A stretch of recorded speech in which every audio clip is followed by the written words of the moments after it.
I'm going to do a drawing, and this drawing is what I call my poor man's unified field chart to describe what happens and how transcendental meditation works.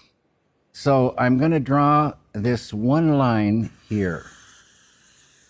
This line represents the surface of life.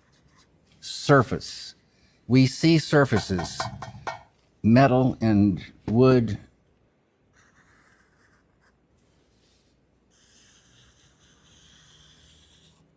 This side of this line we call matter, and this side we'll call mind. Mind and matter. They say about 300 or 400 years ago, these people called scientists, they wanted to know what this matter was. What is metal? What is stone? What is water? What is flesh? What is it really? So they started looking into matter. And they found cells. And they went a little bit deeper, and they found molecules. Imagine what it was like for them to find a molecule. Then they went deeper, and they found atoms. For a long time, they thought the atom was the smallest particle.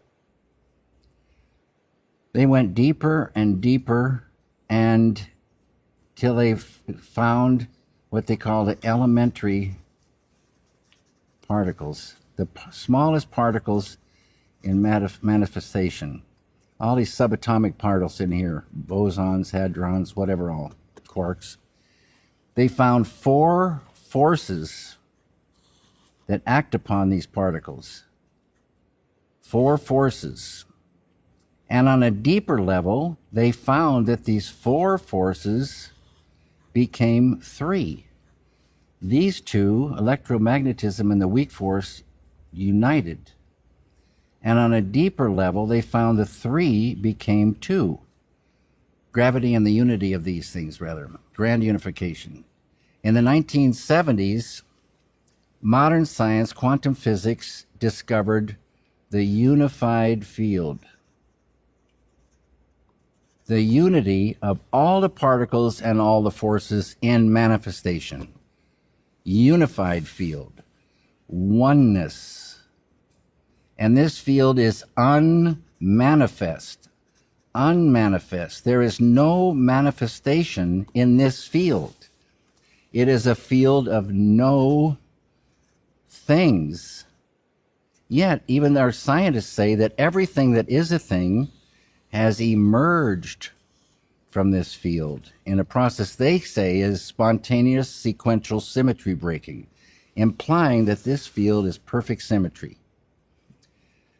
Ancient Vedic science has always and forever known about this field. And they say it is a field of pure consciousness.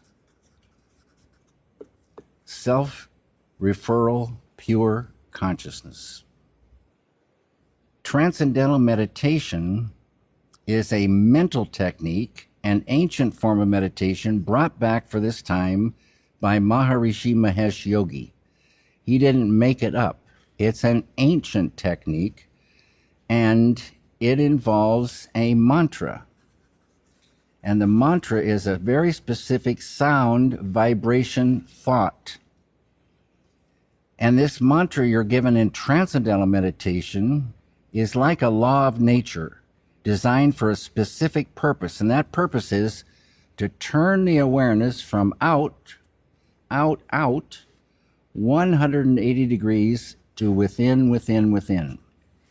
Once you're pointed within, you will naturally and easily dive through subtler levels of mind and then deeper and subtler levels of intellect, and they correspond to levels of matter.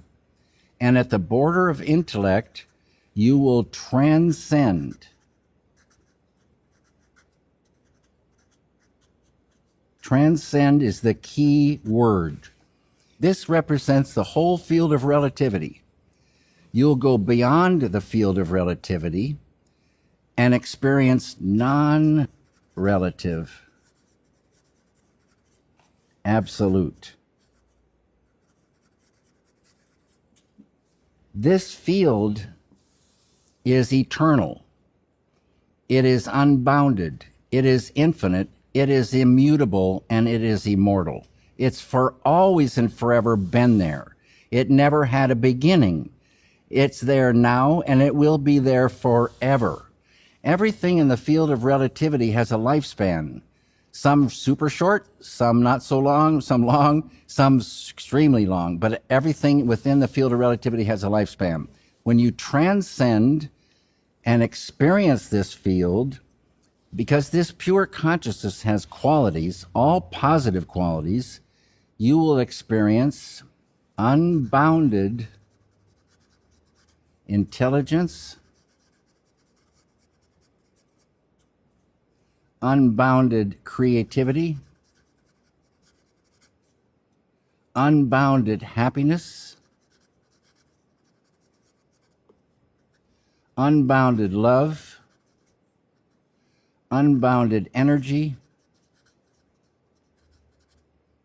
unbounded peace. Unbounded intelligence, creativity, happiness, love, energy, and peace are waiting for us in the big treasury within each one of us human beings.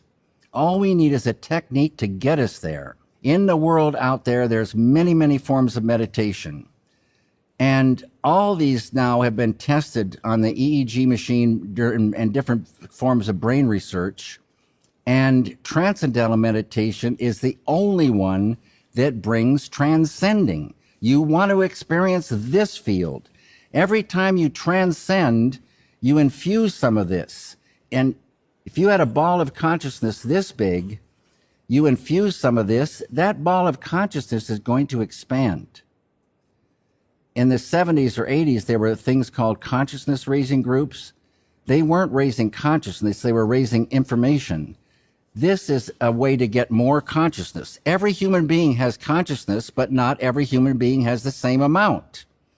The potential for each one of us glorious human beings is infinite consciousness, enlightenment. It just needs unfolding. You unfold it by transcending. You go where it is and bring it out. It makes perfect sense. And in expanding this consciousness, you're making the subconscious conscious. In enlightenment, there's no sub. It's all consciousness. And you're dealing with a full deck. Right now, everybody enjoys waking, sleeping, and dreaming. But there's 4 states of consciousness above that, culminating in what they call unity consciousness, which is supreme enlightenment. It just needs unfolding. And this is the way to do it. This is an area of all knowingness. This is where, all that intuition comes more and more and more, the more you transcend. In transcendental meditation, you practice this technique 20 minutes in the morning, 20 minutes in the afternoon, and then the rest of the time you go about your business and watch things get better and better and better. The side effect, there's a side effect to expanding consciousness. And the side effect is negativity begins to recede, evaporate, go away. They say negativity is just like darkness.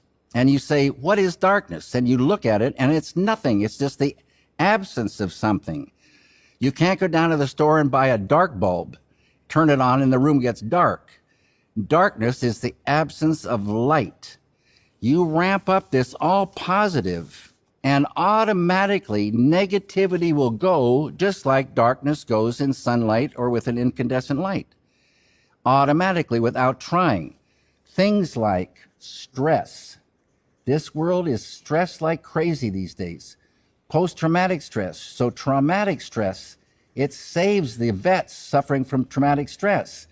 Anxieties, tension, depression,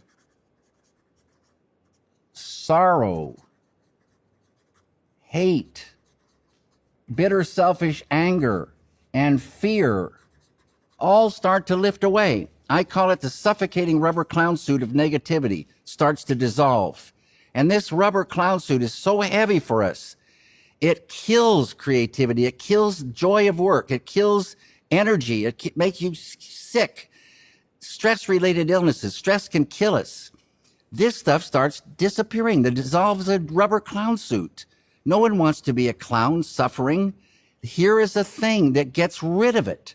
Here is a thing that brings more intelligence, see, more awareness, more understanding. It brings more creativity. Ideas start flowing more. It brings happiness in the doing. It brings peace, inner contentment, and a joy of living. And it serves the work, money in the bank, common sense. This is the way to get more intuition, more happiness in your work, flow of ideas more and more, a way to solve the problems. The answers will come. The more consciousness you have, and that heavy weight of negativity going away is such a blessing. So as part of film school, you should learn transcendental meditation.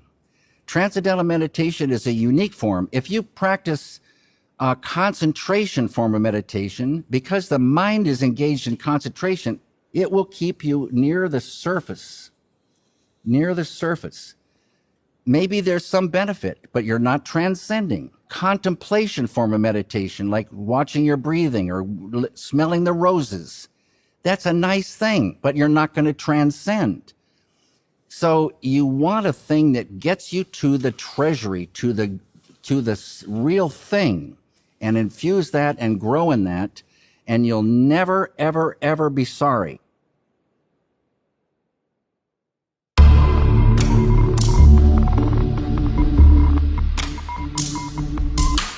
To start transcendental meditation, it takes 4 days, about an hour and a half each day, and then you have the technique for your rest of your life.